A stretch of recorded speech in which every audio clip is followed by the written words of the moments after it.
Well, good morning. This morning you've seen on Radio New Zealand a story about the leak of my expenses and also a text message. So I want to give you a much stronger sense of the detail and the context around that. On Thursday last week in the morning I received a text message from an unknown number. It also went to the Speaker of Parliament and to a member of the media.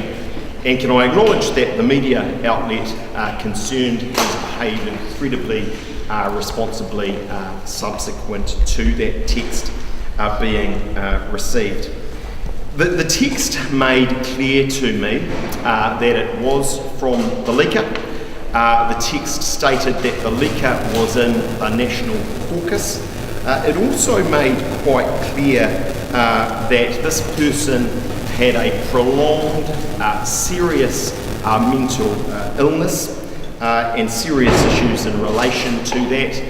And their very clear view in the text message that there would be significant harm to them if the investigation by Speaker Mallard proceeded.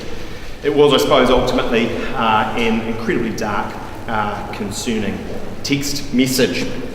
I was very worried by the text. I talked with senior colleagues. I messaged the person back and made clear my concern, and that my utmost concern was for the well-being of this person.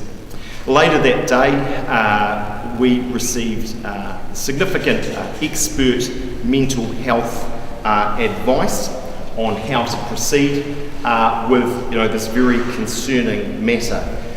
And on Friday, I informed the police with my clear concern being the mental health and the well-being of this individual. On Sunday evening, the police contacted me. They made it clear that they knew and had worked out the identity of the person concerned.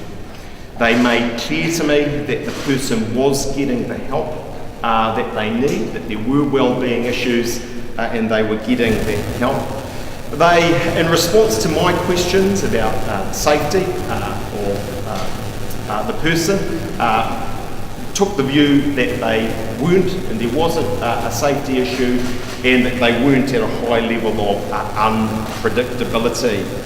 I asked specifically in relation to Speaker Mallard's investigation what the position would be there if it proceeded, and at no time did police tell me that the investigation should not proceed. They made clear, in fact, that they were working on the assumption it would, and if that was so, they would inform the person in question about that to ensure they had any specific help and assistance and support that they would require. The police, and I did ask, would not tell me the identity of the person. They gave me nothing that, from which I could deduce really who the person was. Their view was that unless there were specific overriding factors such as safety, they were not going to disclose that in the interests of privacy. There's been some comment about potentially this person identifying specifics about them being in the National Party caucus. There is a range of credible scenarios that really mean I cannot say whether they were or they weren't. Whether they're a national MP, another MP, someone in parliamentary services, or indeed wider than that. I, as I say, do not know who the person is, and will be obviously waiting to see the investigation unfold.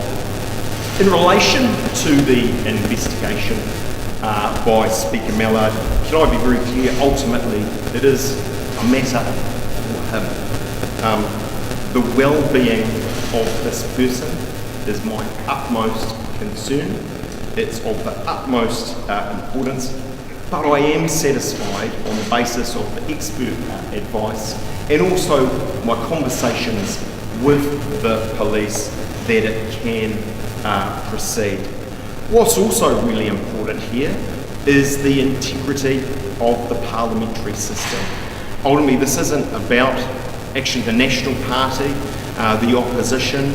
It's about everyone having confidence in the integrity of that parliamentary system.